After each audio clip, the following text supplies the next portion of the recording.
Hello नमस्कार साथियों, GCP science classes में आपका हार्दिक अभिनंदन है। जैसा कि बेटा हम पढ़ रहे हैं क्लास 12th की केमिस्ट्री का अनसॉल्व पेपर, जिसमें सेट नंबर 7वां पढ़ रहे हैं और 7वें में प्रश्न नंबर 4 के घातक कंप्लीट कर लिए थे। आज हम लेकर आए हुए प्रश्न नंबर 4 का ग, और उम्मीद है कि आप लोग लगातार मेहनत कर रहे होंगे और ज़्यादा से ज़्यादा मेहनत करिए ताकि आपका बोर्ड एग्जाम में अच्छे से अच्छा रिजल्ट आ सके। और जैसा कि हम पढ़ने वाले हैं प्रश्न नंबर 4 के गा को, और 4 का गा क्वेश्चन बोल रहा है प्रथम कोट की अभिक्रिया से आप क्या समझते हैं, और उसके बाद सवाल दे रखा है। देखो क्या होती है प्रथम कोट की अभिक्रिया, समझो। वह अभिक्रिया जिसमें अभिक्रिया का वेग, वह अभिक्रिया जिसमें अभिक्रिया का वेग अभिकारक अणुओं की सांद्रता के गुणनफल की प्रथम घात के कैसा होता है, समानुपाती होता है, प्रथम कोट की अभिक्रिया कहलाती है। लिखेंगे प्रथम कोट की अभिक्रिया के बारे में। प्रथम कोट की अभिक्रिया लिखेंगे बेटा, प्रथम कोट की अभिक्रिया के बारे में लिखेंगे वह अभिक्रिया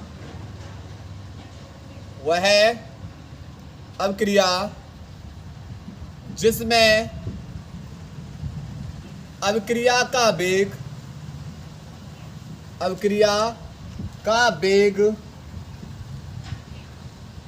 अभिकारक अणुओं की सांद्रता, अभिकारक अणुओं की सांद्रता के गुणनफल की प्रथम घात, गुणनफल की प्रथम घात के समानुपाती होता है, के समानुपाती होता है, प्रथम कोट की अभिक्रिया कहलाती है। प्रथम कोट की अभिक्रिया कहलाती है। क्लियर। इसके बाद बेटा दे रखा है सवाल, और सवाल में दे रखा है क्या क्या दे रखा है वो लिख रहे हैं। दिया है क्या दे रखा है, बोल रहा है एक प्रथम कोट की अभिक्रिया के अभिक्रिया के लिए प्रारंभिक सांद्रता को ऐसे लिखते हैं 0.6 मोल लीटर इनवर्स से कितनी रह जाती है, 0.4 मोल लीटर होने में 5 मिनट समय लगता है। यानी जो अंतिम मात्रा है a-x 0.4 मोल लीटर इनवर्स, और समय कितना लग रहा है, t बराबर कितना लग रहा है, 5 मिनट। फिर पूछा है प्रारंभिक सांद्रता को 0.3 मोल लीटर इनवर्स होने में कितना समय लगेगा। सबसे पहले प्रथम कोट की अभिक्रिया का फॉर्मूला, प्रथम कोट की अभिक्रिया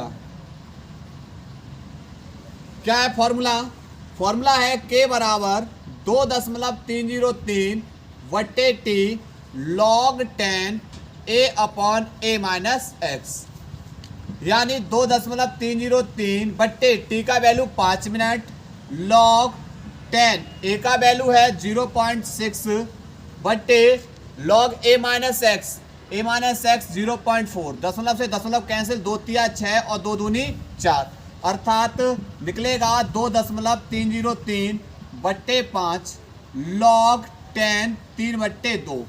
अच्छा, एक फॉर्मूला होता है log m/n, तो क्या होता है log m minus log n, तो ये m और ये n है, तो इसको लिख लेंगे k बराबर बेटा लिखेंगे 2.303 बट्टे 5 log 3 बट्टे 2, तो log m की जगह किसको लिखेंगे 3 को, माइनस log n की जगह बेटा किसको लिखेंगे 2 को।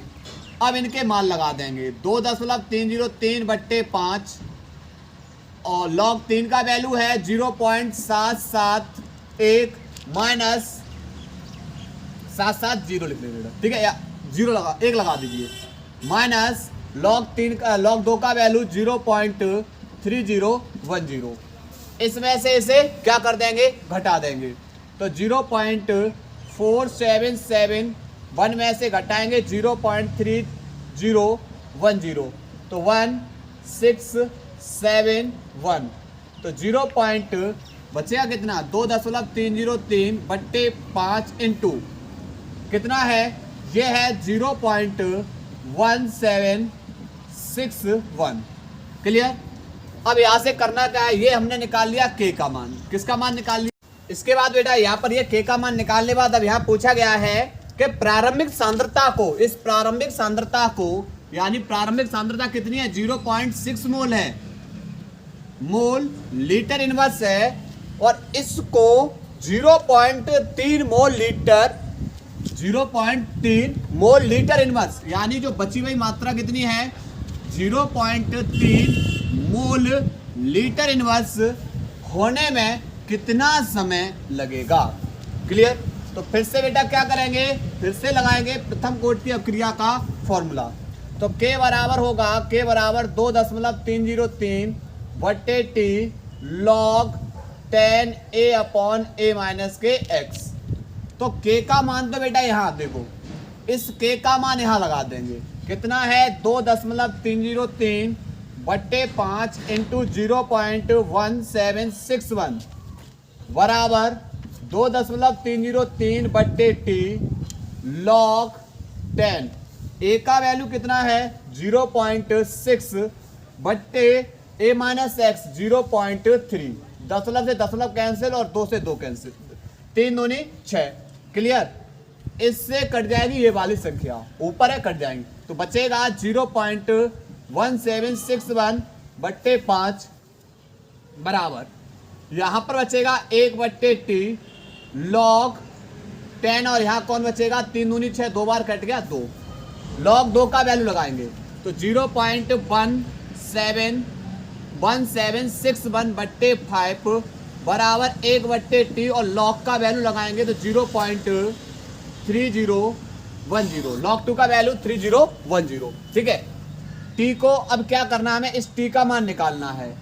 तो यहाँ पर एक काम कर रहे हैं, टी को इस तरह भेज दे रहे हैं, और या क्रॉस मल्टीप्लाई करेंगे तो 0.1761 इंटू टी बराबर 5 इंटू में 0.3010, ये गुणा में दूसरी ओर जाके भाग में, तो टी बराबर हो जाएगा 5 इंटू में 0.3010 बट्टे 0.1761। क्लियर। पहले यहाँ तो बेटा नोट करिए, इसके बाद आगे करा रहे हैं, नोट करिए। इसके बाद बेटा क्या करना है, टी बराबर 5 का मल्टीप्लाई इधर कर देंगे तो 0 5, उसके बाद 0 5 3 15, के अंक बाद दशमलव 4 अंक बाद, बट्टे में नीचे है 0.1761, ऊपर 4 अंक दशमलव, नीचे 4 अंक दशमलव कैंसिल। क्लियर। अब करना क्या है, इसका भाग करेंगे, 17 61 का भाग कर देंगे 15 0 50। क्लियर। अब देखो 17 8 128, 17 निम्मा 153 ज्यादा हो जाएंगे, 17 8 8 एकम 8, उसके बाद 8 6 48, 4 8 7 56, 4 60, उसके बाद 8 एकम 8 और 6 14, उसके बाद बचेगा कितना, यहाँ 2, और यहाँ पर 14 में से 8 गए 6 9, उसके बाद यहाँ पर बेटा कितना बचेगा 0, यहाँ 0 भाग जाएंगे, 10 लगाएंगे 0, 17 चौको 68, 17 पंजे 85, यानी टी बराबर बेटा कितना निकलेगा 8.5, और यहाँ पर जो मात्रक होगा वह मात्रक किसमें होगा, हमारा मिनट के अंदर। क्लियर। यह सवाल बेटा नोट करिए इसको। बाद प्रश्न नंबर 4 का घ प्रश्न बोल रहा है, कारण सहित स्पष्ट कीजिए। पहला Fe2+ अपचायक है जबकि Mn2+ एक ऑक्सीकारक है। देखो Fe2+ एक अपचायक है, क्या है हमारा Fe2+ क्या है, एक अपचायक। देखो यहाँ पर Fe का जो परमाणु क्रमांक होता है 26, और Mn का परमाणु क्रमांक कितना होता है 25। इनका इलेक्ट्रॉन विन्यास करेंगे आप आर्गन तक इलेक्ट्रॉन विन्यास, आर्गन 18 का इलेक्ट्रॉन विन्यास कर देंगे, ये 18 तक हो जाएगा। उसके बाद 4s2 और बचे इलेक्ट्रॉन डी में भर देंगे, तो 18 2 20 और 6 26, ऐसे ही 18 18 और 2 20 और बचे इलेक्ट्रॉन 5 किस में चले जाएंगे, डी में। क्लियर। अब डी कक्षक ध्यान रखना, डी कक्षक स्थायी कब होगा, जब डी में 0 5 या 10 इलेक्ट्रॉन उपस्थित होंगे तो यह डी कक्षक कैसा हो जाता है, स्थायी हो जाता है। तो यहाँ पर जो इस आयरन की तुलना में Fe की तुलना में यह Mn कैसा अधिक स्थायी है, और Mn2+ आसानी से Mn3+ में ऑक्सीकृत नहीं होगा, क्योंकि इनकी जो द्वितीयक आयनन एंथैल्पी होती है वो कैसी होती है, बहुत अधिक होती है। जबकि Fe2+ यौगिक कम द्वितीयक आयनन एंथैल्पी के कारण किसमें परिवर्तित हो जाता है, Fe3+ में आसानी से ऑक्सीकृत हो जाएगा। क्लियर। तो ये रहा 4 के घ का पहला पार्ट। दूसरा है स्कैंडियम एक संक्रमण तत्व है। क्यों? क्योंकि स्कैंडियम के डी कक्षक में एक इलेक्ट्रॉन उपस्थित है, क्योंकि स्कैंडियम का जो परमाणु क्रमांक है वह 21 होता है, जबकि जिंक का परमाणु क्रमांक कितना होता है, 30। अब संक्रमण तत्व किन्हें नहीं माना जाता है, जिनके डी कक्षक पूर्ण होंगे उन्हें संक्रमण तत्व नहीं माना जाएगा, उन्हें संक्रमण श्रेणी के तत्वों से अलग माना जाता है। क्लियर। तो यहाँ पर स्कैंडियम का जो मूल अवस्था में डी कक्षक कैसा होता है, अपूर्ण होने के कारण इसे क्या बोलते हैं, इसे संक्रमण तत्व बोलेंगे। जबकि जिंक के पूरे डी कक्षक कैसे होते हैं, पूर्ण होते हैं, और पूर्ण होने के कारण इन्हें क्या नहीं माना जाता है, संक्रमण तत्व नहीं माना जाता है। उसके बाद इसका थर्ड पार्ट है संक्रमण धातुएं तथा उनके यौगिक उत्तम उत्प्रेरक का कार्य करते हैं, क्योंकि संक्रमण धातुओं की जो ऑक्सीकरण अवस्था या संयोजकता परिवर्ती होती है। संक्रमण धातुओं की जो संयोजकताएं होती हैं वह कैसी होती हैं, परिवर्ती होती हैं, और ये संकुल बनाती हैं, जिसके कारण ये उत्प्रेरक का कार्य करते हैं। क्लियर। यहां तक बेटा नोट करिए, नोट करिए। इसके बाद आगे हल करा रहे हैं। इसके बाद बेटा प्रश्न नंबर 5वें का क है कि कॉपर HCl में नहीं घुलता। क्यों? क्योंकि बेटा कॉपर जो विद्युत रासायनिक श्रेणी में कहाँ स्थित होता है, हाइड्रोजन के नीचे स्थित होता है, अर्थात हाइड्रोजन की जो अवक्रियाशीलता होती है वह कॉपर से अधिक होती है, जिस कारण यहाँ पर जो HCl होगा वह HCl किसमें, जो कॉपर होगा HCl में नहीं घुलेगा, कॉपर क्या होगा, HCl में नहीं घुल पाएगा। क्लियर। दूसरा क्वेश्चन है, क्या आप जिंक के पात्र में कॉपर सल्फेट का विलयन रख सकते हो, कार्ड सहित स्पष्ट कीजिए। बिल्कुल नहीं रख सकते, यानी जिंक के पात्र में कॉपर सल्फेट का विलयन नहीं रख सकते हैं। क्यों? क्योंकि यह संभव नहीं है, क्योंकि कॉपर तथा जिंक के जो इलेक्ट्रोड के जो E0 के मान होते हैं वह निम्नलिखित होते हैं। जिंक 2+2 इलेक्ट्रॉनों ग्रहण करेगा, Zn बनाएगा, जिसका मान होता है -0.76 वोल्ट। ऐसे ही कॉपर Cu2+2 इलेक्ट्रॉन का ग्रहण करेगा, Cu बना देगा, जिसका मान होता है +0.34।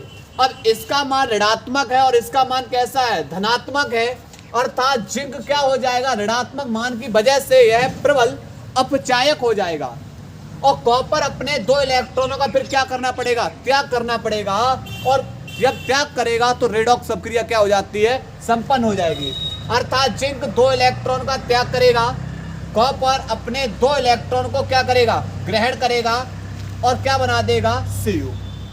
अतः कॉपर सल्फेट विलयन को जिंक पात्र में नहीं रखा जा सकता है। क्लियर। नोट करिए बेटा इस प्रश्न को, उसके बाद आगे करा रहे हैं। इसके बाद बेटा प्रश्न नंबर 5वें का ख प्रश्न क्या बोल रहा है, संकीर्ण ऊर्जा क्या है, उसके बाद सवाल दे रखा है। देखो सबसे पहले समझेंगे संकीर्ण ऊर्जा। तो संकीर्ण ऊर्जा किसे कहते हैं, वह न्यूनतम अतिरिक्त ऊर्जा जो ऊर्जा अवरोध को पार करके अभिकारक अणुओं को उत्पाद में परिवर्तित होने के लिए क्या होती है, आवश्यक होती है, संकीर्ण ऊर्जा कहलाती है। क्लियर। इसके बाद बेटा सवाल दे रखा है, सवाल पढ़ेंगे। क्या दे रखा है, दिया है, अब देखेंगे। सबसे पहले दे रखा है 600 केल्विन बेटा तापमान दे रखा है, इसे मान लेंगे T1 पर एथिल आयोडाइड के निम्नलिखित अभिक्रिया द्वारा अपघटन में प्रथम कोटि वेग स्थिरांक, इसे K1 मान लेंगे बेटा, कितना है 1.60 इंटू 10 की पावर -5 सेकेंड इनवर्स है। इस अभिक्रिया की जो संकीर्ण ऊर्जा है EA बराबर 209 किलो जूल प्रति मोल है।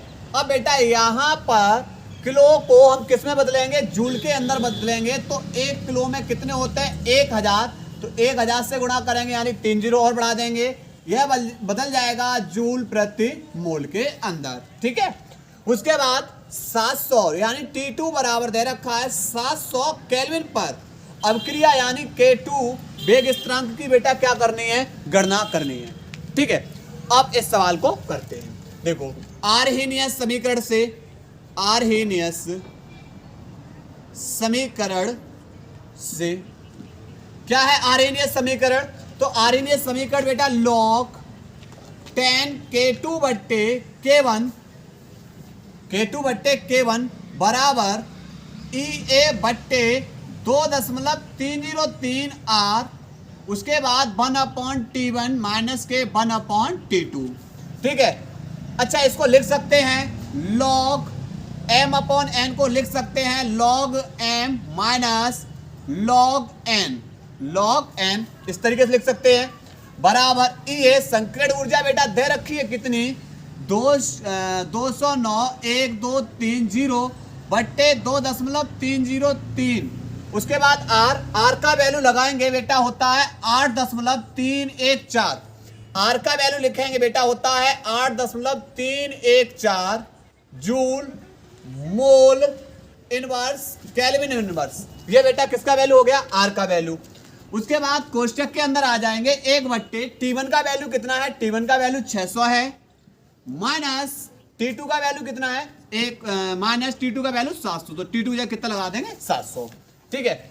अब इसके बाद यहां पर करना क्या, हमें इस K2 का मान बताना, ये माइनस का दूसरी ओर जाके किसका हो जाएगा, प्लस का हो जाएगा, इधर माइनस का दूसरी ओर जाके प्लस का, तो यहां लगाएंगे log K2 बराबर हो जाएगा log 10 K1। भाई इधर कौन आ गया, ये माइनस का था, दूसरी ओर प्लस का, उसके बाद प्लस 209,30 बट्टे इसका और इसका मल्टीप्लाई करेंगे, तो मल्टीप्लाई करने के बाद आएगा 1.147142, इतना आएगा बेटा। क्लियर। जब आप इन दोनों का मल्टीप्लाई करेंगे तो आएगा 19.147142। उसके बाद इसका लासा ले लेंगे, लासा लेंगे तो लासा में आएगा बेटा यहां से 600 मल्टीप्लाई 700, तो यहां से 600 से 600 कैंसिल बचेगा 700, माइनस 700 से 700 कैंसिल बचेगा कौन बेटा 600। क्लियर।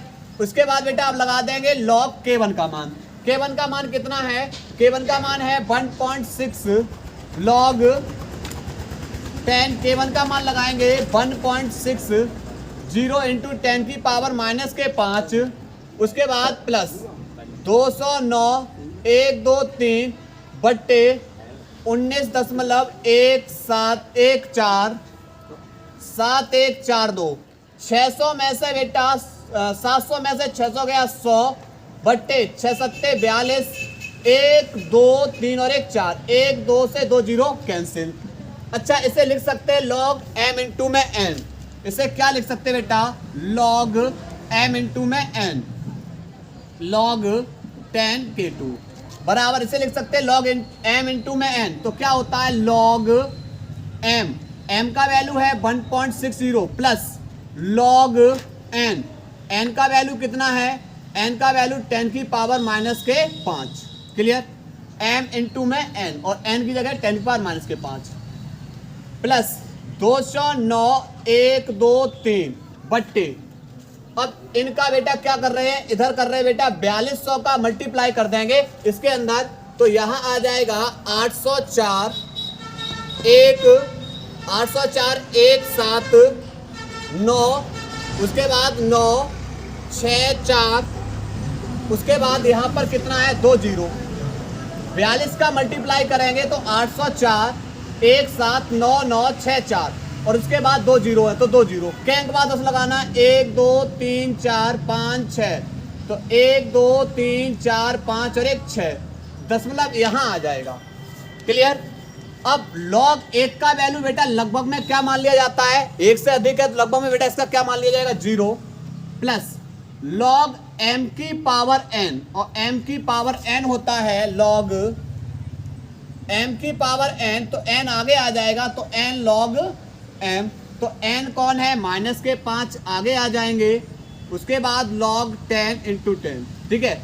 और इसका जब हम भाग करेंगे, इसका इस संख्या का जब हम भाग करेंगे तो 2.59 आएगा बेटा, कितना आएगा इसका 2.59 आएगा, ठीक है।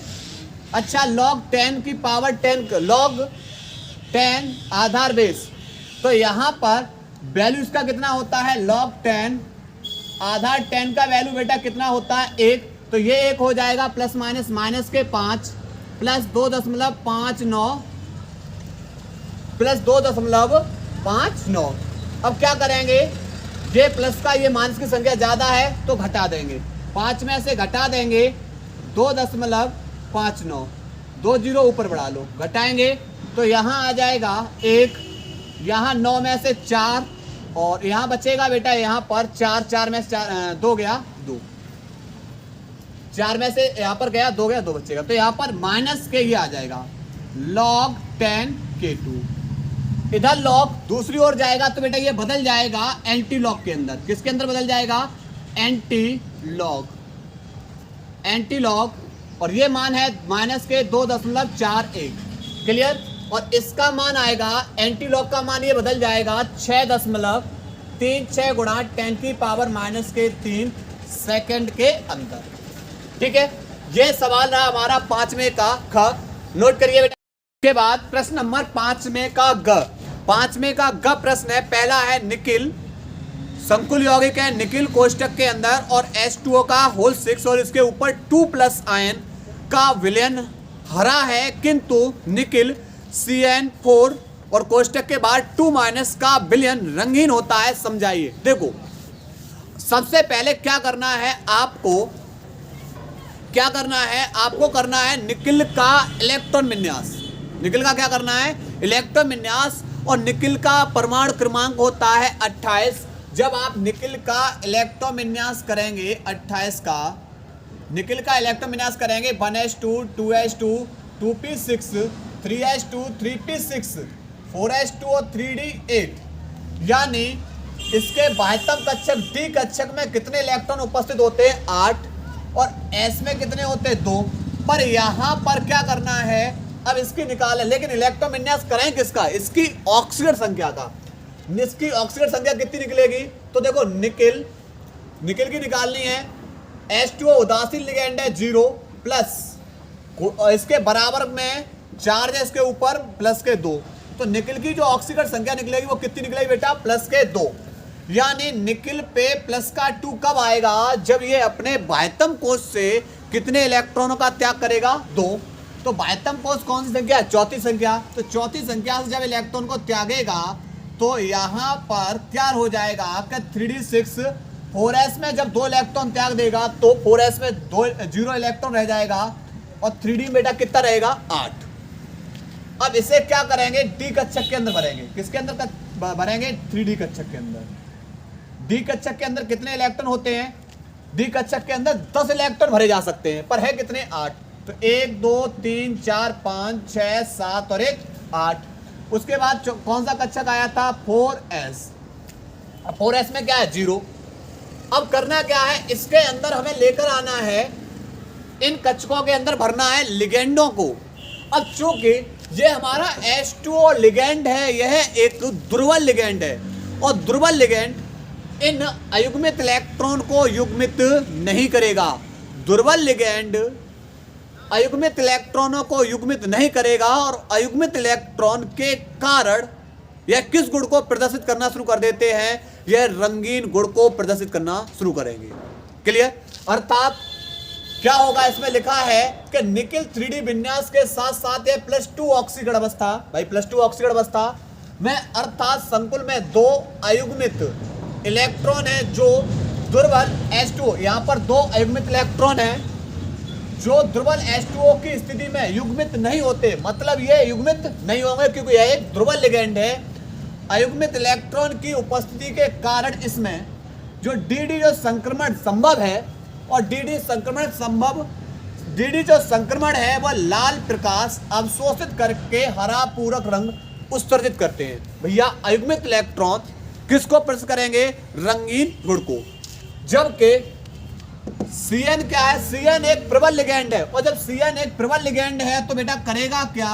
यह अयुग्मित इलेक्ट्रॉन को युग्मित कर देगा। 1 2 3 4 5 6 7 और 1 8, ये 3D का हो गया। उसके बाद ये वाला कौन सा होगा? 4s। क्लियर? अब करना क्या है, हमें इस लिगेंड को भरना है इनके अंदर और Cn एक प्रबल लिगेंड है और प्रबल लिगेंड है तो यह क्या करेगा? अयुग्मित इलेक्ट्रॉन को क्या कर देगा? युग्मित कर देगा। 1 2 3 4 5 6 7 और 1 8, यानी युग्मित कर देगा। अब इन 2 लिगेंड के अंदर किसको ले आएंगे? सॉरी, यहां पर 6 हुए, 7 और 1 8। एक Cn इसके अंदर आ जाएगा, एक Cn चला जाएगा 4s के अंदर और बचे 2 Cn वो कहां चले जाएंगे? 4p के अंदर, यानी इसके अंदर। क्योंकि टोटल Cn कितने? 4, तो 4 भरने हैं। 3D में अयुग्मित इलेक्ट्रॉन प्रबल लिगेंड है, अयुग्मित इलेक्ट्रॉन को युग्मित कर देगा और ये देखो इसके अंतर्गत सभी के सभी जो कक्षक हैं वो कैसे हैं? युग्मित हैं। और युग्मित हैं तो यानी डी कक्षक कैसा है? पूर्ण है और पूर्ण होने के कारण यह किस गुण को प्रदर्शित करेगा? रंगहीन गुण को प्रदर्शित करेगा। क्यों? क्योंकि इसके अंतर्गत क्या होगा? अयुग्मित इलेक्ट्रॉन कौन नहीं होता है? उपस्थित नहीं होता है, अर्थात डी जो संक्रमण कैसा है वो संभव नहीं है। डी संक्रमण संभव नहीं है। नोट करेंगे इस प्रश्न को। इसके बाद बेटा इसी का 5वें के गा का सेकंड प्रश्न है। सेकंड प्रश्न क्या बोल रहा है कि हमारा जो क्रोमियम NH3 का होल 6 इस पे 3+ है और ये किस गुण को प्रदर्शित कर रहा है? अनुचुंबकीय गुण को, अनुचुंबकीय गुण को। जबकि हमारा यहाँ पर निकिल Cn का होल 4 और इसके ऊपर 2- यह किसको प्रदर्शित कर रहा है? प्रतिचुंबकीय गुण को, प्रतिचुंबकीय गुण को। कैसे प्रदर्शित करेंगे? देखो, क्रोमियम का जो परमाणु क्रमांक होता है 24। क्लियर? तो सबसे पहले हम इसकी क्या निकाल लें? ऑक्सीकरण अवस्था। पहले क्या निकालेंगे? ऑक्सीकरण अवस्था। तो ऑक्सीकरण अवस्था कैसे निकालें? क्रोमियम की निकालनी X, उदासीन लिगेंड है इसलिए 0 बराबर इसके ऊपर कितना चार्ज है? +3, अर्थात जो इसकी ऑक्सीकरण संख्या निकली है बेटा कितनी निकली है? +3। अब क्रोमियम का सामान्य इलेक्ट्रॉन विन्यास, सामान्य अवस्था में बेटा क्या करेंगे? इसका इलेक्ट्रॉन विन्यास। जब सामान्य अवस्था में इलेक्ट्रॉन विन्यास करेंगे, क्रोमियम का परमाणु क्रमांक 24 है। उसके बाद यहाँ पर Ar आर्गन बेटा 18 तक या पूरा कर रहे हैं। देखो 1s2 2s2 2p6 3s2 3p6 4s2 3d4 पर यह डी कक्षक के स्थायी कक्षक के कैसा है? नजदीक है, इसलिए 4 से 4s से एक इलेक्ट्रॉन चला जाएगा डी में और डी में 5 हो जाएंगे। इसके पास कितना रह जाएगा? 1। लेकिन हमें इलेक्ट्रॉन विन्यास करना किसका है? क्रोमियम 3+ का। 3+ का मतलब इससे 3 इलेक्ट्रॉन त्यागवाने। कितने इलेक्ट्रॉन त्यागवाने? 3। 3 का मतलब पहले एक बाह्यतम कोश से और 2 इलेक्ट्रॉन इससे, तो 1s2 2s2 2p6 3s2 3p6 4s से जब बेटा एक इलेक्ट्रॉन त्याग देगा 4s में 0, अब बचे 2 इलेक्ट्रॉन तो 2 डी से त्याग देगा तो बचेंगे इस पे कितने? 3। अब इन्हें क्या करना है? कक्षक बनाने हैं। ये बेटा हमारा बनेगा 3D कक्षक 1 2 3 4। उसके बाद किसमें प्रवेश कर रहे हैं 4s और किसके अंदर 4p 3d।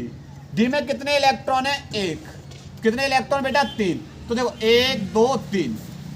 अब चूंकि हमारा यहां पर अब इनको भरना किसको है NH3 को, इन लिगेंडों को भरना है इन कक्षक के अंदर।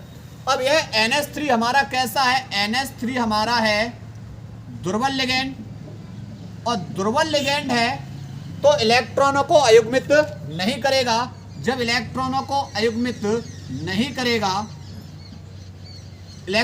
युग्मित नहीं करेगा, तो जब इलेक्ट्रॉनों को युग्मित नहीं करेगा 1 2 3, एक NH3 इसमें, दूसरा, तीसरा, चौथा, पांचवा और छठवां, तो आकृति हमारी बनेगी D में 2, S में 1 और P में 3, और ये कैसी बनेगी अष्टफली आकृति। लेकिन यहाँ पर कौन उपस्थित है अयुग्मित इलेक्ट्रॉन, और अयुग्मित इलेक्ट्रॉन की उपस्थिति के कारण, अयुग्मित इलेक्ट्रॉन की उपस्थिति के कारण यह किस गुण को प्रदर्शित कर रहे हैं, यह प्रदर्शित कर रहे हैं अनुचुंबकीय गुण को। इसी प्रकार अब इसके अंतर्गत समझते हैं। इसी प्रकार अब निकिल में, निकिल का परमाणु क्रमांक होगा 28, इलेक्ट्रॉन विन्यास सबसे पहले करेंगे इसका ऑक्सीकरण, ऑक्सीडेशन संख्या निकालेंगे। पहले इसका क्या निकालेंगे ऑक्सीकरण संख्या। कैसे निकालेंगे, निकिल की X प्लस 1 CN पे 1 माइनस, पर CN है कितने 4, बराबर इसके ऊपर कितना चार्ज है -2, इस संकुल के ऊपर कितना आवेश है -2, तो X प्लस माइनस के -4 बराबर -2, -2 दूसरी ओर जाके प्लस, सॉरी -4 दूसरी ओर जाके +4, तो +4 और -2 बराबर 4 में से 2 गया बेटा, कितना बचेगा 2। इसकी जो ऑक्सीकरण संख्या निकली है वो कितनी निकली है +2, अर्थात सामान्य अवस्था में इलेक्ट्रॉन विन्यास करेंगे, सामान्य अवस्था में इलेक्ट्रॉन विन्यास करेंगे तो 1s निकिल का करेंगे, निकिल का होता है बेटा परमाणु क्रमांक 28, इलेक्ट्रॉन विन्यास करेंगे 1s2 2s2 2p6 3s2 3p6 4s2 और 3d8 पर निकिल का। अब बेटा लेकिन ऑक्सीकरण संख्या कितनी निकली 2, तो अब इसका करेंगे निकिल 2+ का, तो बाह्यतम कोश से क्या इलेक्ट्रॉन तिगवा देंगे 2 इलेक्ट्रॉन तिगवा दो, 1s2 2s2 2p6 3s2 3p6। जब ये बाह्यतम कोश से 2 इलेक्ट्रॉन त्यागेगा तब इस पे कितने प्लस आएंगे 2, 3 त्यागता तो 3+, तो 3d8। अब करना क्या है, यहां पर D के अंदर देखो ये रहा 3D, ये हमारा कौन है 4s, और ये वाला हम ले रहे हैं 4p, ऐसे 4f। P में बेटा 6 इलेक्ट्रॉन भरेंगे 3 बॉक्स, D में 10 भरेंगे इसलिए इसके कितने बॉक्स 5। अब देखो D में कितने इलेक्ट्रॉन भरने 8, 1 2 3 4 5 6 7 और 1 8, क्लियर। लेकिन हमारा जो यहां पर निकिल के साथ जुड़ा हुआ लिगेंड है प्रबल है, CN है हमारा, ये कैसा लिगेंड है प्रबल लिगेंड है, और प्रबल लिगेंड है तो यह अयुग्मित इलेक्ट्रॉन को क्या कर देगा युग्मित, यानी अयुग्मित इलेक्ट्रॉन को क्या करेगा युग्मित करेगा। 1 2 3 4 यहां पर, उसके बाद ठीक है देखो 1 2 3 4 5 6 7 और 1 8, क्लियर। तो एक लिगेंड बेटा यहां पर आ जाएगा CN, दूसरा यहां, तीसरा यहाँ और चौथा यहाँ, अर्थात एक D में गया, एक CN S में जाएगा, 2 किस में जाएंगे P के अंदर। लेकिन इसके अंदर देखा बेटा कि सभी के सभी कक्षक बेटा कैसे भरे हुए युग्मित हैं, और युग्मित इलेक्ट्रॉन किस गुण को प्रदर्शित करेंगे, प्रचुंबकीय गुण को प्रदर्शित करेंगे। नोट करें बेटा, यहां तक नोट करिए।